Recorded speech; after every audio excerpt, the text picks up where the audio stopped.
Comienza FH Almería Radio, el informativo diario para triunfar en agricultura.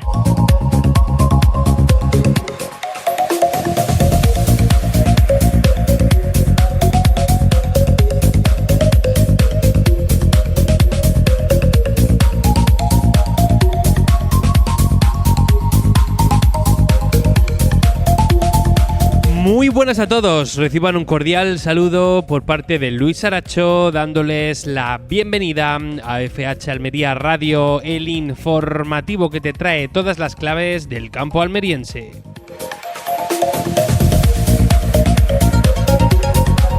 Y ya saben dónde pueden escucharnos: en Radio Marcador Almería en el 92.1 de la FM para la capital almeriense, en el 99.7 para Poniente y Campo de Níjar.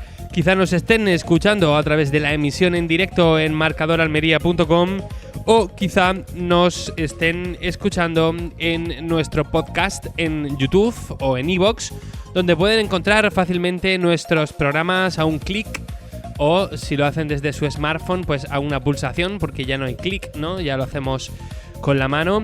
Entonces se meten en YouTube o en iVoox y ponen FH como Francia Huelva Almería Radio, y ahí tienen todos nuestros programas para poder recuperar cualquier entrevista, como por ejemplo la que vamos a traer hoy con el investigador del IFAPA, Samir Sayadi, quien nos va a dar todos los detalles sobre un acuerdo que ha hecho el IFAPA con la Fundación Andaluza de Biotecnología para impulsar un proyecto que se centra en aprovechar los residuos de la industria ganadera, por ejemplo de las gallinas, y convertirlos en biocombustible o en otro producto que sí que tenga valor comercial, es decir, lo que se conoce como la economía circular, ¿no? Que todo no haya desperdicio, todo pueda servir para algo y se optimice lo más que se pueda la industria, en este caso la industria ganadera, pero con beneficios también para la agricultura. Luego pues vamos a continuar hablando de la actualidad. Va a estar con nosotros el director de FH Almería, como todos los días, José Antonio Gutiérrez,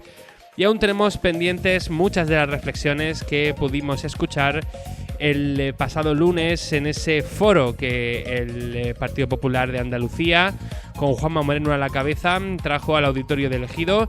Así que aprovecharemos la recta final del programa para seguir poniéndonos al día de todo lo que se habló en ese foro. Como siempre, hasta las 7 de la tarde, y gracias a Rizwan y a Sanfelec. Mi nombre es Luis Aracho, vamos a una pausita y enseguida estamos ya con la pizarra de precios.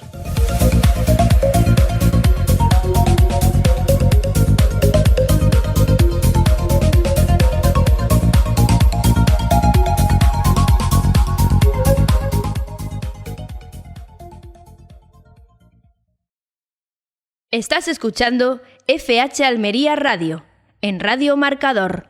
Papá, ¿tú usas eso que dicen por la radio? ¿Los impepinables? Hombre, claro. En pepino temprano, trueno y marítimo de Rizwan. Marítimo con la mayor protección a CGMMV y trueno además a Nueva Delhi. Entran rápido en producción y aguantan su calidad hasta el final. Eso sí que es impepinable, hijo. ¿Tú también quieres lo seguro en temprano? Trueno y marítimo de Rizwan. Son impepinables.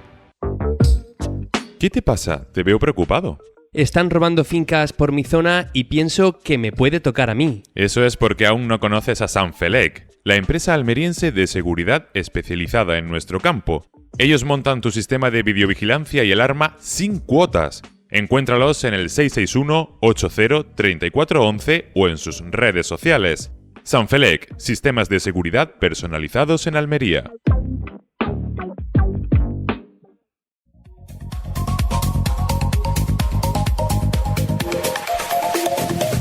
Y vamos con la pizarra de Agroponiente Poniente del miércoles 29 de octubre del año 2025. Empezamos por los tirabeques, un único corte de 5,94. Vamos ahora con las judías. Ojo con la Elda, ha tenido muchos cortes. Ha empezado en 3,54 y ha terminado en 1,18. La perona semi, un único corte de 3,70. La perona roja ha empezado en 4,64 y ha terminado en 2,89. La rastra, un único corte de 2,94. La emerite ha empezado en 2,88 y ha terminado en 2,14. Vamos con los pepinos. El francés ha empezado en 0,78 y ha terminado en 0,52. Ojo con el pepino español, muchos cortes. Ha empezado en 0,86 y ha terminado en 0,47. El Almería ha empezado en 1,10 y ha terminado en 0,41. Vamos ahora con los calabacines. El fino ha tenido un primer corte de 0,67 y un último de 0,31. El gordo ha empezado en 0,63 y ha terminado en 0,32. Vamos con las berenjenas. La rayada ha empezado en 0,72 y ha terminado en 0,46. La larga ha empezado en 0,75 y ha terminado en 0,41. Hablamos ahora de los tomates. El liso ha empezado en 0,81 y ha terminado en 0,51. El Daniela ha empezado en 0,81 y ha terminado en 0,51. El tomate ramo ha empezado en 0,81 y ha terminado en 0,71. El tomate pera ha empezado en 0,81 y ha terminado en 0,52. Vamos ahora con los pimientos. El padrón ha empezado en 2,95 y ha terminado en 2,78. El italiano verde ha empezado en 1,78 y ha terminado en 1,39. El italiano rojo ha empezado en 2,47 y ha terminado en 0,69. El lamullo verde ha empezado en 2,02 y ha terminado en 1,52. Ojo con el pimiento lamullo rojo, que ha tenido muchos cortes. Ha empezado en 2,13 y ha terminado en 1,68. El California verde ha tenido un primer corte de 1,28 y un último de 1,01.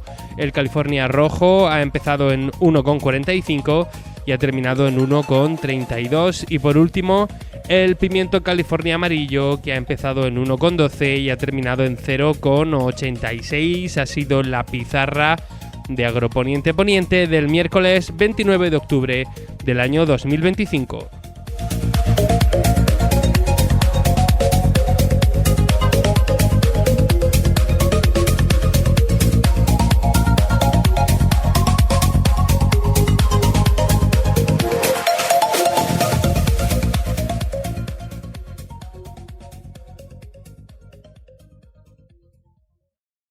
En Radio Marcador, FH Almería Radio.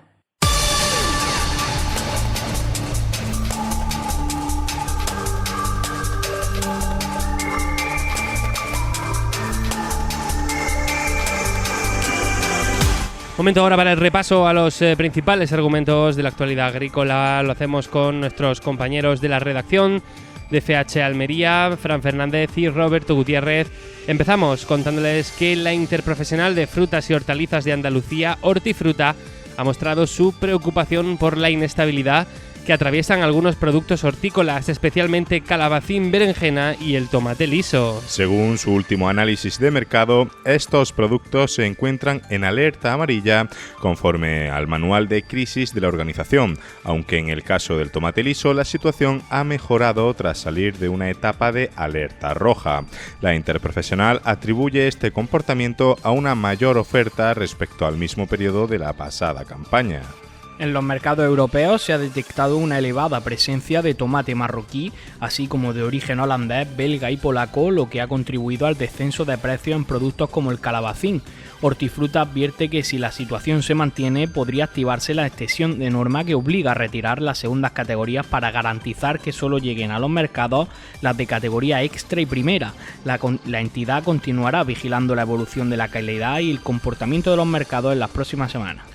El Gobierno de España ha destinado cerca de 26 millones de euros en ayudas y subvenciones para reparar los daños causados por la Dana que afectó a la provincia de Almería hace un año. El subdelegado del Gobierno, José María Martín, ha detallado que 542 agricultores y ganaderos han recibido más de 11,6 millones de euros en ayudas directas, la mayoría titulares de explotaciones agrícolas en el ejido, donde se han abonado más de 10,7 millones. Estas compensaciones, gestionadas por el Ministerio de Agricultura, buscan paliar las pérdidas provocadas por el granizo y las lluvias torrenciales. Además, la Diputación de Almería ha sido beneficiaria de una ayuda de 6,6 millones de euros para financiar proyectos de reparación de infraestructuras municipales en 23 ayuntamientos afectados. A esto se suman otras subvenciones destinadas a familias y corporaciones locales, junto con casi 7 millones invertidos en la obra de emergencia de la A7 en Balanegra. En total, las ayudas gestionadas por distintos ministerios y organismos reflejan, según Martín, el compromiso del Gobierno en los municipios y ciudadanos damnificados por la catástrofe. Y por su parte, la parlamentaria andaluza del Partido Popular, Julia Ibáñez, ha destacado la respuesta del Gobierno de Juanma Moreno ante esta dana de hace un año en Almería, subrayando que la Junta ha invertido más de 11 millones de euros en la reparación de los daños ocasionados. Entre las actuaciones ha mencionado más de 4 millones destinados a la mejora de caminos rurales en una veintena de municipios, así como obras de emergencia en el cauce del río Almanzora, con un grado de ejecución del 60% y una inversión de 2,3 millones. También ha valorado la rápida reconstrucción de la carretera A334 y el puente de Serón, que ya están en servicio tras una inversión superior a los 3,2 millones de euros. Ibáñez ha defendido que el gobierno andaluz ha cumplido con su palabra y ha estado al lado de los almerienses desde el primer momento, al tiempo que ha criticado al Ejecutivo Central por su decreto trampa que obligaba a los ayuntamientos a cofinanciar las obras de reparación. En contraposición, ha puesto en valor el papel de la Diputación Provincial, que aportará 5 millones de euros para ayudar a los pequeños municipios a afrontar los daños provocados por la dana.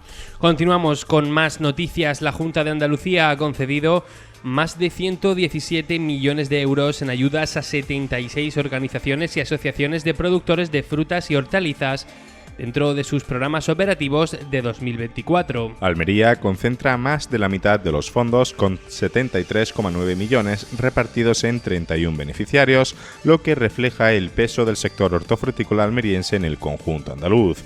Le siguen Huelva con 18,9 millones, Granada con 9,2 y Sevilla con casi 7 millones, además de otras provincias como Málaga, Cádiz y Córdoba, que también se benefician de estas subvenciones. Estas ayudas, gestionadas por la Consejería de Agricultura, respaldan inversiones y actuaciones planificadas por la UPFH para mejorar su competitividad, la programación de la producción y la adaptación a la demanda del mercado. Además, fomentan la sostenibilidad ambiental y la innovación, apoyando proyectos de investigación, formación, gestión de crisis de mercado y aplicación de técnicas más respetuosas con el entorno y los recursos naturales. Asaja Andalucía y Ecoal Andalucía han solicitado a la Consejería de Agricultura la puesta en marcha de medidas urgentes que incentiven el uso de rafia biodegradable en la agricultura intensiva bajo invernadero. Ambas organizaciones advierten de la preocupación existente entre los productores, especialmente en Almería y Granada, donde las restricciones al uso de la rafia de polímero convencional están generando incertidumbre en el sector. Aunque la opción biodegradable facilita el tratamiento de los restos vegetales, su mayor coste dificulta su adopción para muchos agricultores, sobre todo para aquellos que no pertenecen a una organización de productores de frutas y hortalizas. Las asociaciones recuerdan que el anterior programa de desarrollo rural de Andalucía contemplaba ayudas agroambientales para fomentar este tipo de materiales, pero en el actual marco de la PAC 2023-2027 no se han convocado. Por ello, piden abrir una nueva línea de subvenciones que permita a todos los agricultores sin distinción acceder a estos incentivos. Con esta medida, sostienen, se facilitaría la transición hacia un modelo más sostenible y se garantizaría la igualdad de oportunidades en el sector hortofrutícola andaluz. Vamos con una última noticia. Las exportaciones españolas de planta viva se han mantenido prácticamente estables entre enero y julio de 2025. Lo han hecho con un ligero aumento del 0,2% y un valor total de 387 millones de euros, según datos de la agencia tributaria procesados por FEPEX. Destaca el fuerte crecimiento de las ventas de árboles y arbustos, que suben un 20% 20,5% hasta los 98 millones, mientras que la planta de exterior y la de interior registran descensos del 7% y del 3,5% respectivamente. Por su parte, la flor cortada ha experimentado un notable impulso con un incremento del 21% y unas ventas que alcanzan los 64 millones de euros. La rosa se mantiene como la flor más exportada con 15 millones, seguida del clavel con 8 millones y en cambio el follaje y los bulbos presentan caídas del 10% y del 4%, situándose en 28 y 6 millones de euros respectivamente.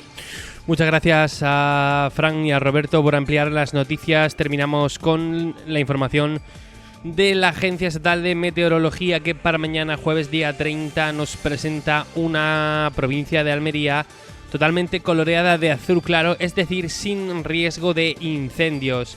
En cuanto al parte meteorológico, vamos a empezar por el área metropolitana de Almería, donde para mañana jueves 30 ya apenas se espera probabilidad de precipitación. Eso sí, va a haber nubosidad en las primeras y en las últimas horas de la jornada. Y además va a haber alerta amarilla de riesgo por vientos costeros. En cuanto a las temperaturas, nos hemos quedado igual que hoy, nos vamos a quedar igual que hoy, entre 17 grados de mínima y 25 grados de máxima. Vamos ahora al poniente almeriense, donde en las últimas horas de hoy, miércoles 29, se espera que haya precipitaciones. Eso sí, el riesgo de precipitación ya prácticamente va a desaparecer. Para mañana, jueves día 30, también vamos a tener esa alerta amarilla por vientos costeros en el poniente almeriense y las temperaturas van a bajar un gradito de mínima. Vamos a estar entre 16 y 26. Y ojo, porque para el viernes 31 podríamos tener máximas de 25, pero más o menos nos vamos a quedar ahí entre los 16-17 grados de mínima, 25-26 de máxima. Vamos ahora al levante almeriense, donde la probabilidad de precipitación está bastante más desaparecida que en el resto de la provincia. También va a haber mañana jueves 30 esa alerta amarilla por vientos costeros. Y en cuanto a las temperaturas, para mañana jueves va a subir un gradito la cosa, entre 15 y 25, pero ya de nuevo el viernes volvemos a los 14-24 y ya nos vamos a quedar ahí más o menos. Terminamos con el Valle de la Almanzora, donde tiene algo de probabilidad de precipitación de cara a las primeras horas de mañana jueves día 30, pero por lo general ha descendido bastante la probabilidad de que nos llueva. Algo estaba cayendo hoy, pero tampoco es que de momento hayamos tenido grandes episodios de lluvias. Cruzamos los dedos de cara a las últimas horas de la jornada, pero para mañana jueves día 30 en el Valle de la Almanzora se esperan sobre todo cielos nubosos con intervalos nubosos y temperaturas que van a oscilar entre los 14 grados de mínima y los 25 de máxima. Este ha sido el repaso a las noticias y a la información de la EMET. Vamos ya con nuestro invitado.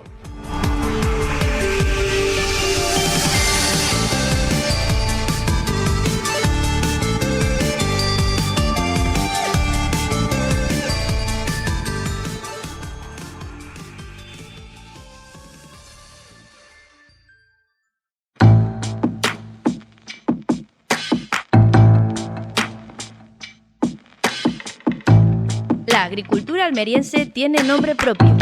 FH Almería Radio.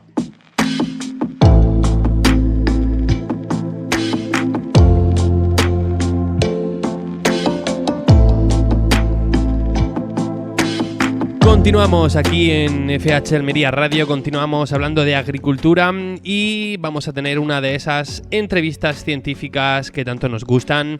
Y es que resulta que el Instituto Andaluz de Investigación y Formación Agraria, Pesquera, Alimentaria y de la Producción Ecológica, es decir, el IFAPA, ha firmado un acuerdo con la Fundación Andaluza de Biotecnología para impulsar un proyecto de bioeconomía circular que está centrado en el aprovechamiento de la biomasa en explotaciones ganaderas. El objetivo es transformar subproductos, como pueden ser las gallinazas o los residuos agroganaderos, en nuevos biofertilizantes o en productos que puedan utilizarse para la nutrición animal y de esta manera contribuir a reducir emisiones, a optimizar los recursos y sobre todo lo que todos queremos, que es avanzar hacia un modelo agrario sostenible. Este convenio, que está coordinado por el investigador Samir Sayadi, se enmarca en el proyecto Progresa, que busca promover un sistema hortícola protegido, biodiverso y sostenible aquí en Andalucía. Para conocer todos los detalles, ha tenido la gran amabilidad de acompañarnos en el día de hoy el propio investigador Samir Sayadi. Hola, ¿qué tal? Muy buenas. Hola, muy buena, Luis. Muchas gracias. Aquí estamos. Gracias. Bueno, gracias a ti por acudir un rato a nuestro programa. ¿Cómo surge este acuerdo entre IFAPA y la Fundación Andaluza de Biotecnología? Y sobre todo quería preguntarte por los objetivos concretos. Yo he hecho un pequeño resumen del proyecto en la introducción, pero prefiero que nos lo expliques tú. Muchas gracias, Luis. Lo has resumido muy bien, pero bueno, que intentaré dar un poquito más de detalle. Primero quería darte las gracias por la invitación a esta entrevista y por vuestro interés, como siempre lo habéis demostrado, por los trabajos que hacemos en el IFAPA y divulgar la información y la actualidad, ¿no? Yo permíteme, Luis, por favor, primero quería decir que el IFAPA somos 17 centros, 15 repartidos en el territorio andaluz, y por lo tanto pues estamos especializados cada centro en la agricultura, ganadería, pesca forestal, donde están ubicados. Esa es una de las fuerzas del IFAPA como organismo público de investigación que depende de la Consejería de Agricultura y Pesca, Agua y Desarrollo Rural, ¿no? Además, es el único organismo que realiza investigación, formación y transferencia como organismo público en el sector agro. Bueno, pues dentro de sus funciones que realiza de forma simbiótica, pues tenemos los proyectos de investigación, ¿no? Que estos proyectos de investigación solemos realizar en contactos con el territorio, con los actores, y por lo tanto se materializan muchas veces tanto en su diseño como su ejecución en convenios, acuerdos de colaboración, etcétera, como el caso del convenio que estamos hablando ahora y vamos a dar más detalle.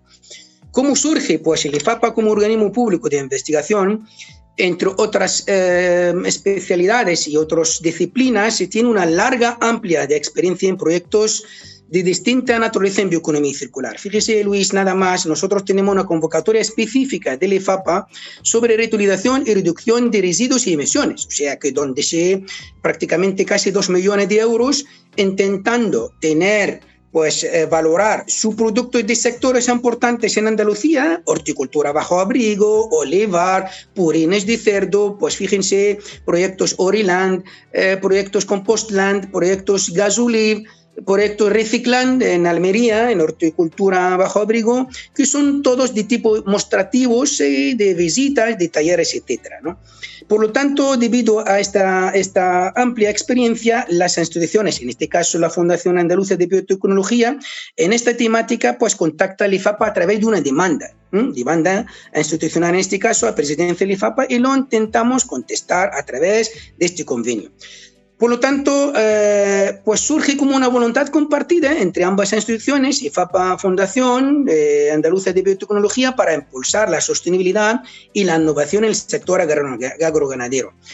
La ganadería genera muchos biomasa, que ahora daré un poco más detalle, y por lo tanto pues, se culmina a través de un acuerdo de colaboración. En este caso fue firmado un convenio recientemente entre ambas instituciones, que ya nosotros veníamos colaborando en temas de valoración de biomasa y aprovechamiento de sus productos ganaderos. Fue en este caso en 2020 de biomasa de bovino para producir biogás, etcétera, a través de pequeños ensayos de laboratorio, y ahora culmina este nuevo convenio a través de la transformación, como bien has explicado, Luis, de la transformación de residuos de granjas avícolas en biofertilizantes. Ahora daré más detalle.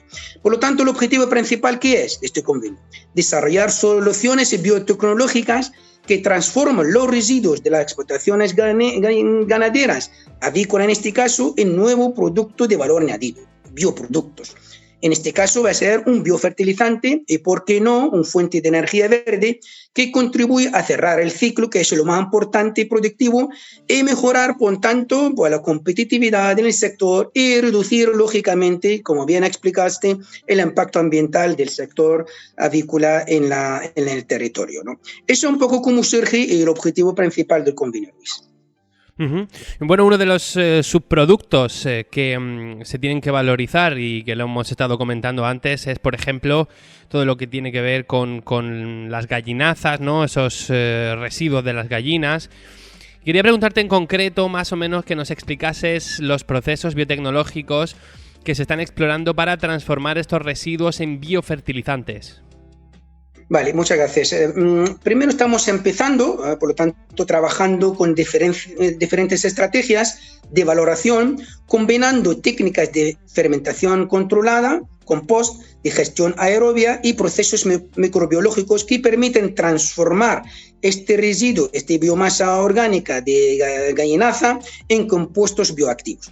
Concretamente, estamos intentando de elaborar un biofertilizante de interés comercial, que es el objetivo principal, y por qué no patentarlo, mediante compostaje de residuos orgánicos de granja de pollo, ¿vale?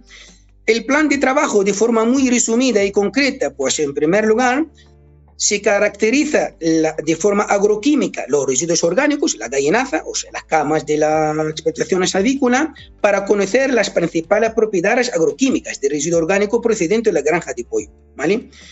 Una vez analizados, después de compostarlos en la propia zona, pues intentamos en segunda fase optimizar y poner a punto el compostaje. Quiere decir que seguramente vamos a encontrar algunos defectillos o algunas lagunas dentro de este compostaje, y hacemos escenario, después el estado inicial del compostaje tal cual venía de la explotación, de hacer unos escenarios de mejoras, incorporando incluso mezclas de compost de otros materiales para ajustar la relación carbono-nitrato, etc. Y preparar unas pilas, en este caso van a hacer unos 3 pilas correspondientes según características de humedad, temperatura adecuados acorde al estudio, ¿no?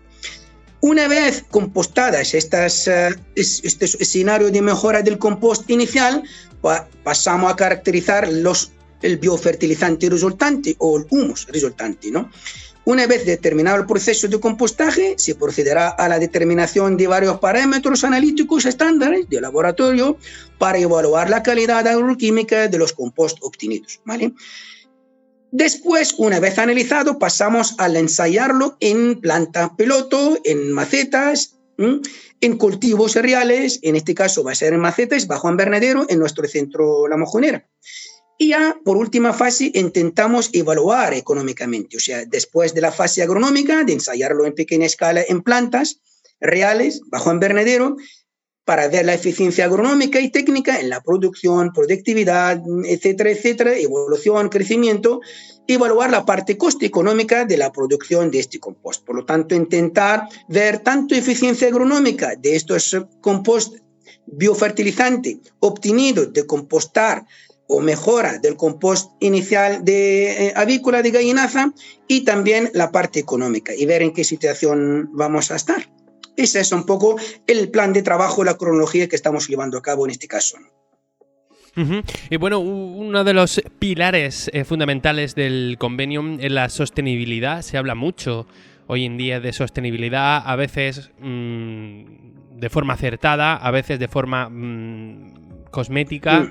Yo quería preguntarte, en este caso en concreto, bueno, pues hemos leído sobre reducir el uso de agua, reducir las emisiones de gases, pero ¿cómo en concreto ayuda este proyecto a la sostenibilidad? Pues mira, en el caso de la ganadería avícola, concretamente, te voy a dar 2 cifras muy claras. O sea, hay 18 millones de efectivos de gallinas y que generan unos 194.000 toneladas de residuos, biomasa de gallinaza, ¿no? Por consiguiente, se trata de reducir la huella hídrica y las emisiones de gases en efecto invernadero que pueden generar el proceso productivo en la granja. Es precisamente uno de los grandes retos del proyecto. Yo he hablado de la sostenibilidad, Luis, perfecto, porque todos los nuevos paradigmas de medio ambiente, desarrollo sostenible, exigencia social, etcétera, de mercado, exigen la sostenibilidad ya casi obligadamente en los procesos productivos, tanto agrario, sector primario, como el resto de las etapas de la cadena de valor. Pero, por un lado, yo creo que ahora mismo se trata de una necesidad con estos nuevos paradigmas. Y diría más, que es una oportunidad que nos surge ahora mismo en la cadena de valor para aprovecharla para crear valor. Es una necesidad y también una oportunidad. Por un lado, porque al valorar los residuos dentro de la propia granja avícola y la misma zona, se evita su acumulación y las emisiones derivadas de su decomposición. Por otro lado, el biofertilizante que vamos a obtener permite una fertilización más eficiente y que mejoraría la retención del agua en el suelo y reduce la necesidad de fertilizantes fósiles minerales de alto impacto energético, ¿vale? Yo creo que lograríamos la sostenibilidad, que se convierte en una necesidad, porque hay que hacerlo bien, y una oportunidad, ¿vale? Porque tiene un beneficio multidimensional, yo diría. No solamente para la exportación avícola, que sí lo hay, pero también porque es un problema para ellos, se convierte en una oportunidad, pero también y reducir el impacto de todo tipo, inclusive coste.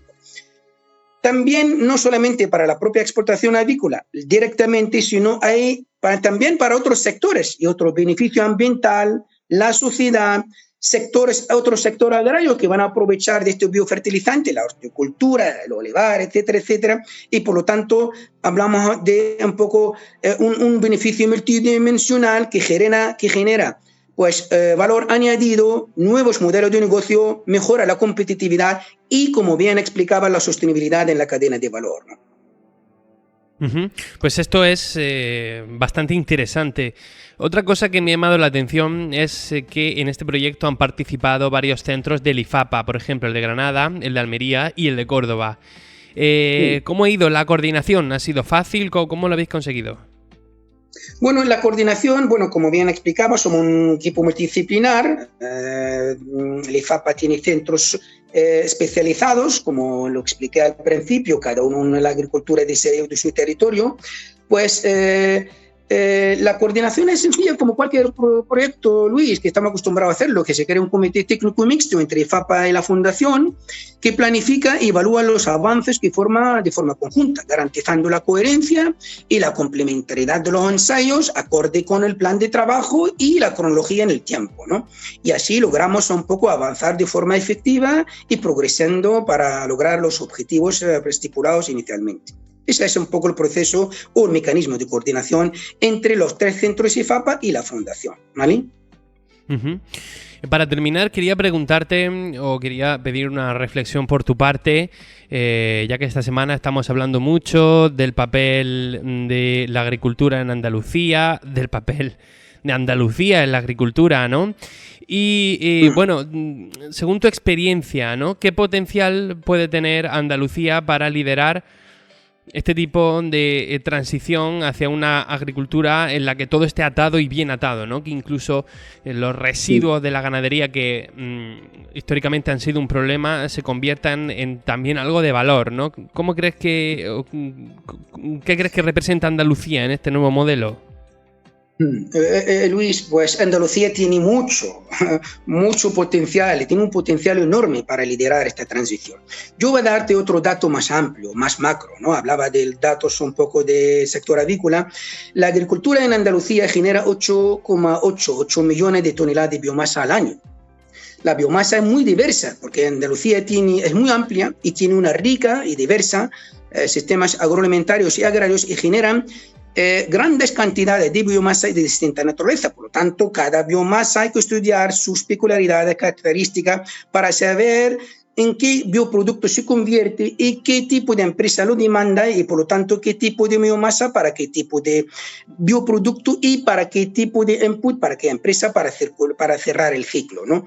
Disponemos también de una potente red de centros públicos de investigación, como el caso del IFAPA, y un ecosistema empresarial innovador en biotecnología en plena expansión. La agricultura, como he dicho, genera 8 millones de biomasa, muy diversa. La ganadería, incluye la avicultura. Yo quiero darte, aparte de la avicultura, que otro dato. El sector bovino genera 5 millones de toneladas de estiércol al año.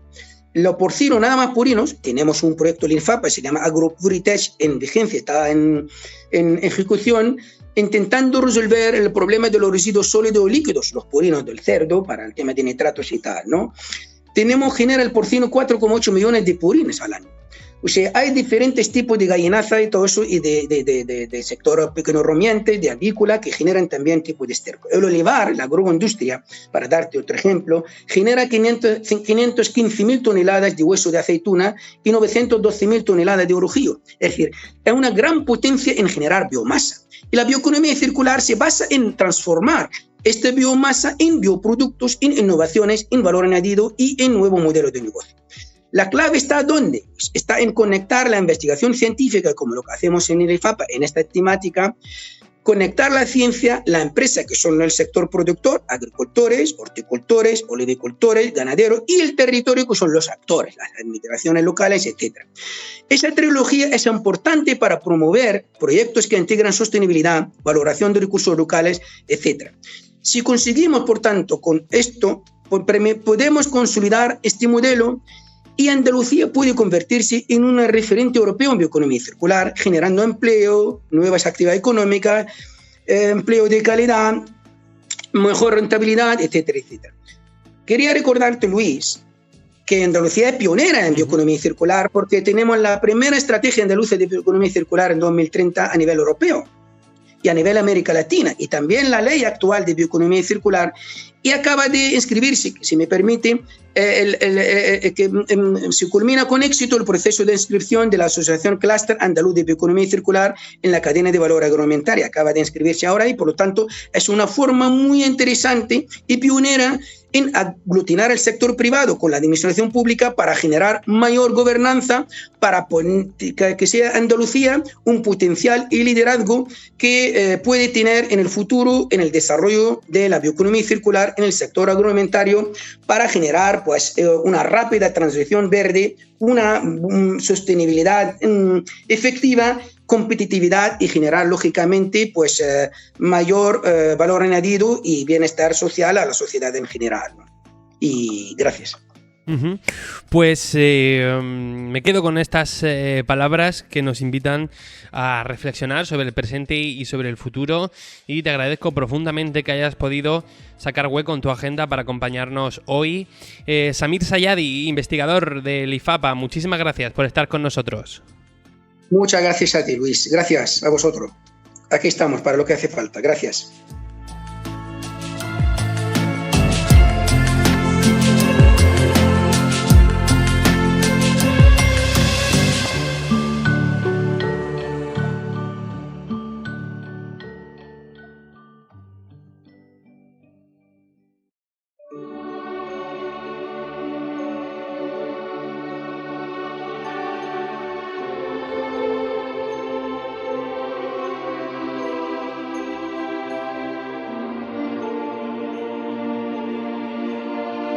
La mejor agricultura está en FH Almería Radio.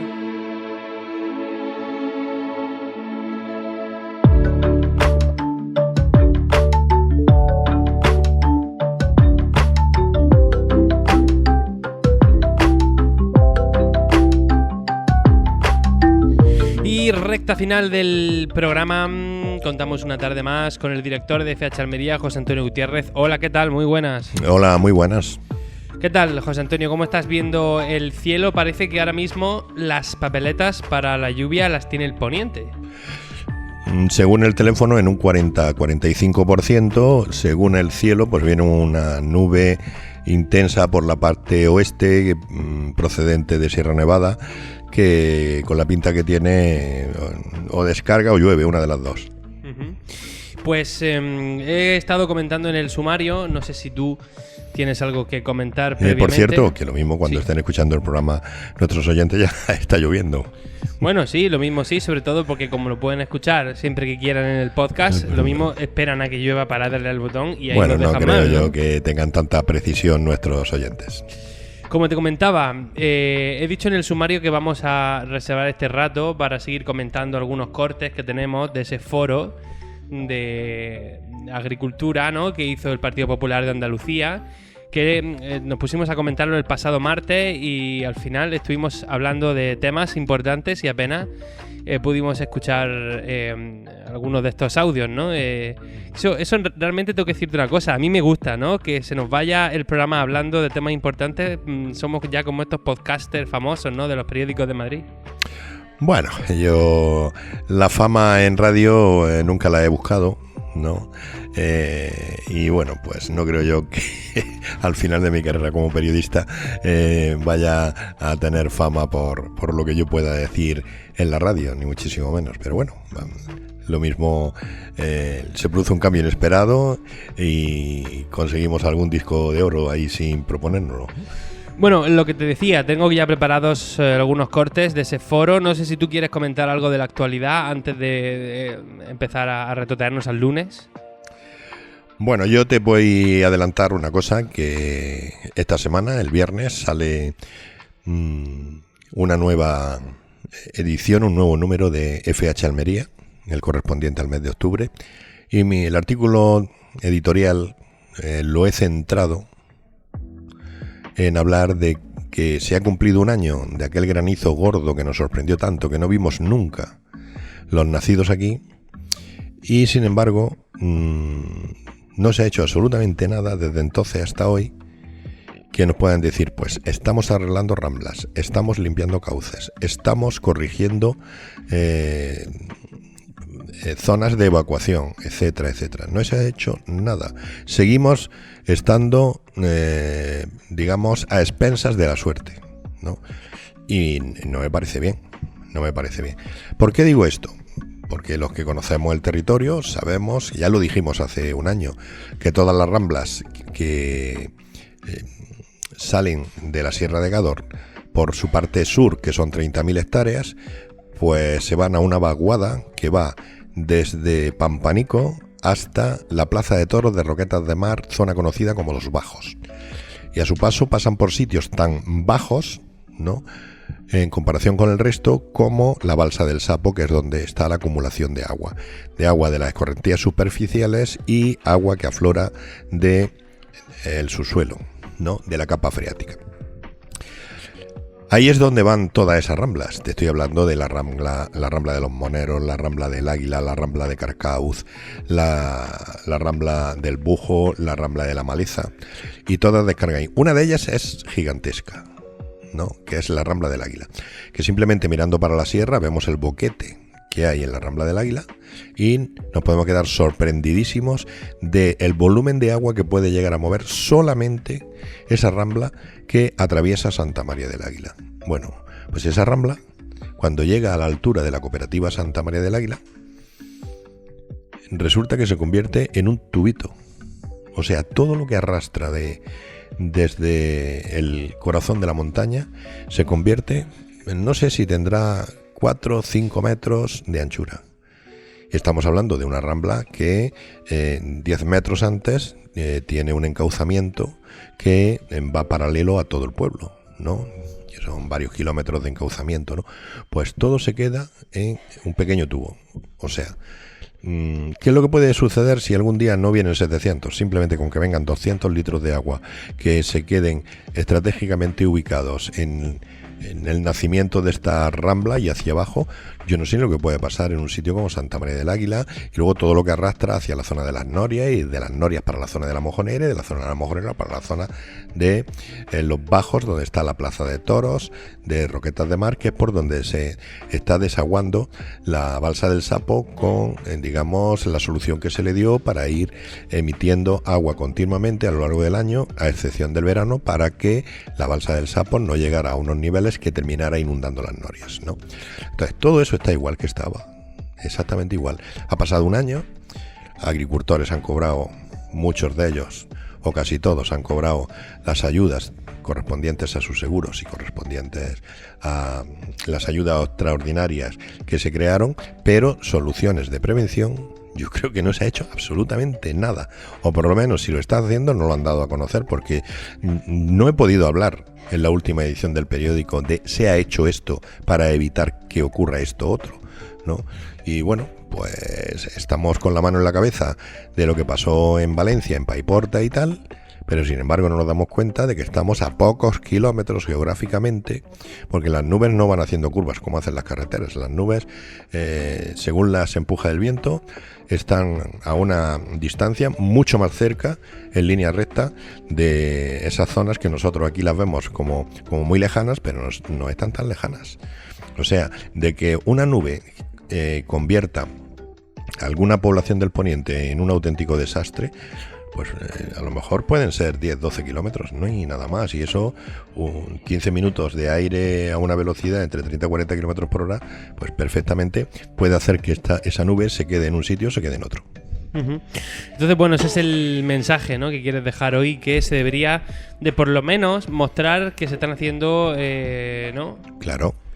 Adecuación de Rambla. Ten en cuenta que nosotros hay una cosa que tenemos que tener en cuenta. Primero, cauces limpios. Segundo, cauces delimitados y respetados, ¿no? Y en tercer lugar, pues ver si todo eso es suficiente para la evacuación que se necesita. Hoy en día, con la inteligencia artificial, con el montón de mapas que tenemos de la comarca de Poniente, con los metros perfectamente delimitados, se puede hacer una recreación de lo que son caer 300 litros en una determinada zona, ¿no?, durante X tiempo, y saber esos litros cómo podrían correr para un sitio y para otro. Y luego tenemos otro problema añadido, que nosotros tenemos la mayor parte de la superficie cubierta con plástico. Eso no absorbe el agua, eso acumula el agua en caminos, en varios sitios, que termina ese agua desembocando en los cauces naturales que ha creado el agua, pero no va absorbiendo agua y empapando el suelo. ¿Por qué? Porque hay plástico. Estamos hablando que nada más que el municipio de Ejido tiene 14.000 hectáreas de plástico. Son 14.000 hectáreas que no absorben agua. Y si absorbieran agua sería casi peor, porque sería que se ha roto por completo la estructura, ¿no? No, si se absorbiese agua, pues si la cantidad no es muy grande, puede que pasase la lluvia con el suelo muy empapado y ya está. Pero si llueve durante mucho tiempo, da igual que haya plástico como que no, porque el suelo tiene tal cantidad de agua que ya no absorbe nada, sino simplemente la deja correr por encima, y tendríamos exactamente igual que ocurre con el plástico. Tú pasas por zonas de invernaderos y ves los invernaderos como la mayor parte de ellos están desaguando por donde pueden, ¿no? Es cierto que hay invernaderos muy modernos que tienen unas tuberías que llevan agua a pozos que el ayuntamiento ha obligado que se hagan para que vaya directamente el agua que recoge el subsuelo, pero no estamos hablando de la mayoría de los invernaderos. Estamos hablando de algunos invernaderos, sobre todo modernos, que han tenido que presentar, digamos, su proyecto de estructuras para ser aprobado en el ayuntamiento y conseguir la licencia para poder construirse, ¿no? Y luego también tienes otra cosa. En Roquetas se hace un invernadero de una forma, en El Ejido de otra, en Adra de otra, en Dalías de otra y en Berja de otra, ¿no? Hay que ver un poco si todo eso está unificado, ¿no? Y cuáles son las normas. Pero sí quiero decir que desde prácticamente la Rambla del Loco, que está en Valerma, hasta Aguadulce, ahí hay una estructura geográfica, física muy particular, y es que toda la parte sur de la Sierra de Gádor emite su agua hacia el centro del Poniente, y desde Pampanico hasta Los Bajos, en la zona más baja, digamos que es la parte honda del valle. Porque luego hacia la parte derecha, pensando que venimos de Adra, la parte derecha sube otra vez el Arcor, ¿no? Y no va el agua directamente al mar Mediterráneo, sino que la salida que tiene el mar Mediterráneo la tiene por Roquetas de Mar, toda esa agua.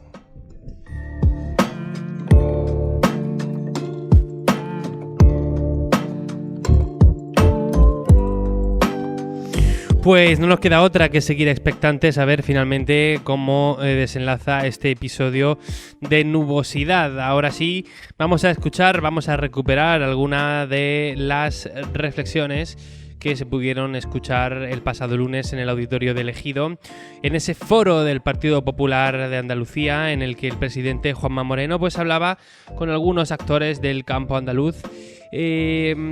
Por ejemplo, vamos a empezar escuchando la intervención de Silvia Gómez Delgado. Ella es la directora general de Fresón de Palos, una empresa que proporciona una gran cantidad, un gran porcentaje de la fresa que se consume en Europa, y ella señalaba asuntos en concreto, asuntos importantes, como por ejemplo puede ser esa presa de Alcolea que aún no se ha terminado de construir. Vamos a escuchar a Silvia Gómez Delgado, directora general de Fresón de Palos. Yo creo que hemos aprendido, sobre todo en los últimos años, la importancia que tiene para nosotros el agua.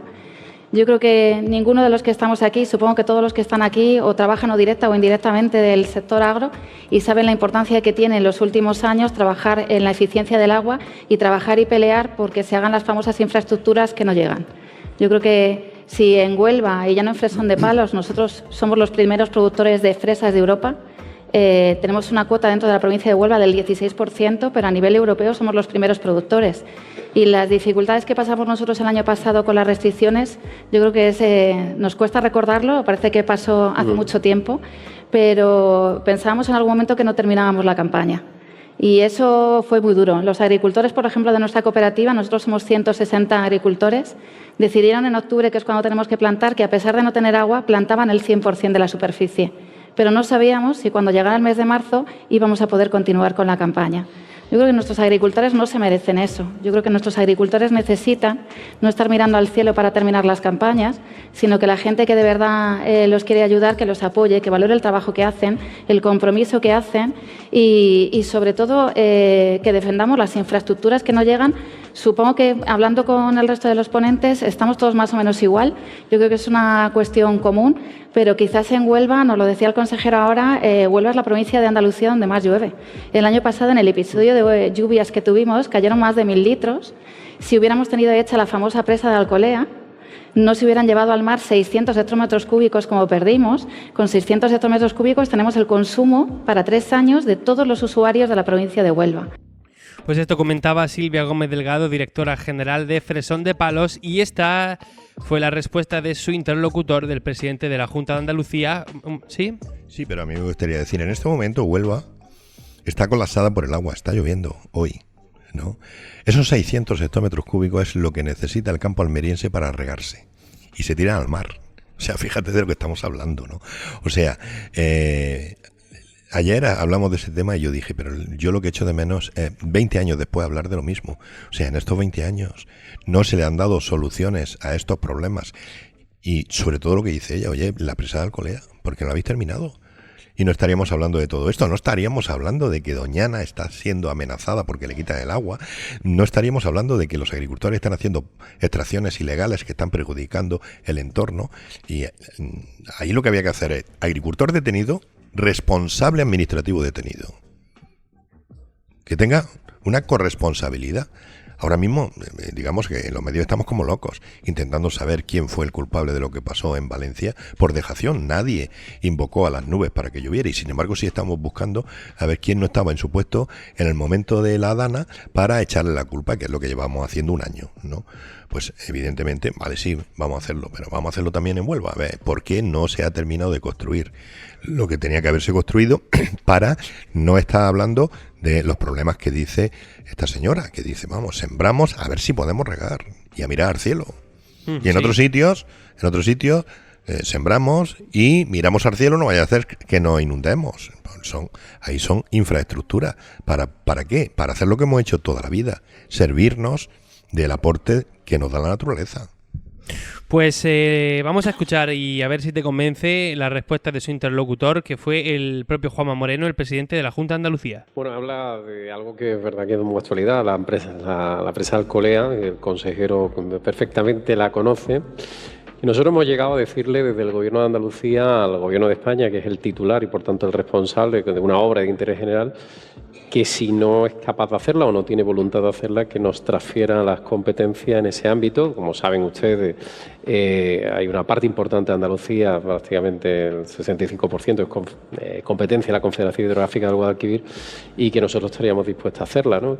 Las presas parecen como si tuvieran ideología, a mí me llama mucho la atención, ¿no? Porque muchas veces parece que las presas no, hacer presas es como algo de derecha y no hacerlas de izquierda, parece algo ridículo. Bueno, parecida a la reflexión que hacías tú, ¿no? Ahí está la cuestión. Hacer presa es de derechas. No hacerla es de izquierda porque defendemos la ecología. ¿Sabes? Vale. Pero claro, todo tiene sus consecuencias. A lo mejor en un momento determinado defender determinadas cosas también te lleva a la necesidad, al hambre, a la escasez. Y hay que tener hay que elegir lo ponderado. Si el mismo debate que tenemos. ¿Nucleares sí o nucleares no? Hasta que no se nos va la luz a todos, pues no nos planteamos que a lo mejor no es el momento de quitar las nucleares porque lo que nos lleva de la energía solar, que es mucho más limpia, no está todavía preparado para coger el testigo de toda la producción de energía eléctrica que necesitamos para seguir manteniendo lo que tenemos, ¿no? Pues tenemos lo mismo. Y luego otra cosa. Yo prohibiría a los políticos echarle la culpa al otro. Así de buena claro. suerte. Por un lado y por otro. No, esa respuesta no vale. Esa respuesta no vale. Ya está. Porque ¿de qué nos sirve a nosotros? Que nos digan, no, si es que ya se lo hemos dicho al gobierno central y el gobierno central no lo hace. En realidad, ahí lo que estás pidiendo el voto para ti. Oye, que ellos no lo hacen, que lo hacen mal. O sea, yo sí quiero hacerlo. Si yo estuviese en mi mano poder hacerlo, lo hubiera hecho, es lo que están diciendo. Pero esa respuesta no te vale, no es una respuesta práctica. Es una respuesta recurrente en un momento determinado de cosas que pasan. Tú también vas al otro lado y le preguntas al presidente del gobierno por el cribado y dice, eso con los socialistas no hubiera sucedido. Y llegas a Andalucía y te encuentras un montón de enfermos que estaban escondidos en los cajones, porque de esa manera pues se bajaban las personas que estaban en lista de espera y cosas por el estilo, ¿no? O sea, eso es un pim pam pum para que simplemente hacer más víctimas a los propios usuarios, ¿no? Y ya pues a esto le sumas el anuncio ese de que tus impuestos al final vuelven a ti, ya es que es morirte. Estoy de acuerdo con todo lo que has dicho, pero fíjate que yo creo que estos temas de las presas y de todo eso no tienen tanto que ver con la ecología, que por supuesto siempre también ideológicamente se puede asociar, sino porque... Mira, ha nombrado la Confederación Hidrográfica, ¿no? Que, por ejemplo, en Valencia, que todos los periodistas, todos los medios han estado encima, ¿no? ¿Tú piensas que toda esta gente en España, los de la Confederación Hidrográfica, los que lleven en prensa, no sé qué, al final hay una gran cantidad de gente que vive de forma indirecta de los partidos o de forma directa y que tienen un trabajo y una vida muy cómoda? ¿Tú le vas a poner a darle a toda esta gente a que se ponga ahí a pensar en que si tienen que construir no sé qué presa? Esto te cuesta mucho más. Pero que yo estoy segurísimo que cuando tú aprietas a la administración y tienes que investigar cosas porque ha sucedido algo, ¿no? Te encuentras del desaguisado que hay, de la falta de profesionalidad, de los errores que cometen, de todo. O sea, aquí los que estamos siendo investigados continuamente somos los ciudadanos con Hacienda, porque interesa recaudar. Pero si tú, cuando hay una crisis, empiezas a analizar qué es lo que se ha hecho en la sanidad, qué es lo que se ha hecho con los trenes, qué es lo que se ha hecho con la energía eléctrica, con el reparto de la energía eléctrica, con el reparto del dinero a los bancos para que puedan paliar el problema que tenían con el boom del ladrillo, todo se hace muy mal. ¿Por qué? Porque las personas que están ahí son cargos que en su mayoría son cargos políticos que no tienen ni idea de lo que tienen que hacer y no cumplen con su trabajo. ¿Por qué? Porque no están preparados para ello, ¿no? Vamos, a mí personalmente me pasa. Yo cuando conozco los nombramientos de ministros y de consejeros de Agricultura y me voy al currículum, me quedo espantado. Profesor de filosofía en la universidad de no sé cuántos años. Y este es ministro de Agricultura. Pues muy bien. Ministro de Sanidad, porque Salvadorilla era... Por ejemplo... filósofo. Entonces, filósofo. No, pero que te digo más. Que tú sabes que yo he celebrado muchísimo al actual... sí, a Luis Planas. A Luis Planas. ¿Por qué? Porque sé que está preparado. Porque es un hombre que sabe de agricultura. Y se ha tenido que buscar la vida con la agricultura, ¿no? Y a mí siempre me ha parecido bien. Además creo que es el mejor ministro que hay en el Ejecutivo actual de Pedro Sánchez, ¿no? Entonces, si no tienes gente preparada, pues te puede llevar las sorpresas que te está llevando, que empiezas a escarbar y el del CECOPI no funciona, el de que tenía que dar la alarma no sabía que tenía que dar la alarma, la persona que estaba al frente de dar la alarma no sabía que tenía un sistema para dar alarmas, no sabía si le tenían que avisar para dar la alarma o la podía dar directamente, cosas por el estilo. Bueno, ¿y qué te has tirado ahí durante 7 años? Calentando sillas. Pues sí. Bueno, José Antonio, no sé si nos van a dar ninguna antena de oro, pero por lo menos hemos llegado al final del programa de hoy. Creo que ha estado muy bien. Mañana seguiremos escuchando estas reflexiones. Pues sí, mañana seguiremos. Muchas gracias a los oyentes por acompañarnos una tarde más. Gracias también a Rigzuan y a Sanfelec por hacer posible este espacio. Les dejamos con la programación de Radio Marcador Almería. Mi nombre es Luis Aracho y me despido hasta mañana.